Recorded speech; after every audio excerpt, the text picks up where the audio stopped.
2024 T20 world cup విజయం తర్వాత team India T20 ఫార్మాట్లో అద్భుతంగా రాణిస్తూ ముందుకు దూసుకుపోతుంది.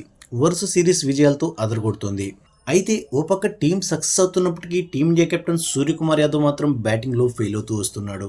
లాస్ట్ 1 ఇయర్ నుంచి సూర్య దగ్గర నుంచి ఒక్క మంచి ఇన్నింగ్స్ కూడా రాలేదు. ఈ క్రమంలో సూర్యను కెప్టెన్సీ నుంచి తప్పించాలని కూడా కొంతమంది డిమాండ్ చేశారు. అయితే టీమిండియా మేనేజ్మెంట్ మాత్రం సూర్యపై నమ్మకం ఉంచి టీ20 ప్రపంచ కప్లోనూ అతన్నే కెప్టెన్గా కంటిన్యూ చేసింది. అయితే ఇంతవరకు తన ఫామ్పై ఎప్పుడూ స్పందించిన సూర్యకుమార్ యాదవ్ మొట్టమొదటిసారి తన ఫామ్ గురించి మాట్లాడాడు. రీసెంట్గా GLS యూనివర్సిటీలో జరిగిన ఓ కార్యక్రమంలో పాల్గొన్న సూర్య తన ఫామ్పై చాలా ఇంట్రెస్టింగ్గా సమాధానం చెప్పాడు. సూర్య మాట్లాడుతూ, స్పోర్ట్స్ మనకు చాలా నేర్పుతాయి.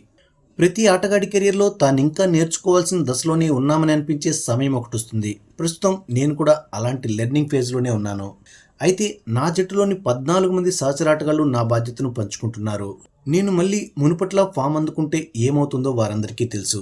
ఇక్కడ ఓ ఎగ్జాంపుల్ చెప్పాలనుకుంటున్నా. అదేంటంటే, పరీక్షల్లో మనకు తక్కువ మార్కులు వస్తే చదువు మానేయం కదా, ఎక్కువ మార్కులు సాధించేందుకు మరింత కష్టపడతాం. నేను కూడా ప్రస్తుతం అదే చేస్తున్నాను. నా ఫెయిల్యూర్స్ నుంచి బయటపడడానికి మరింత ఎక్కువగా శ్రమిస్తున్నాను.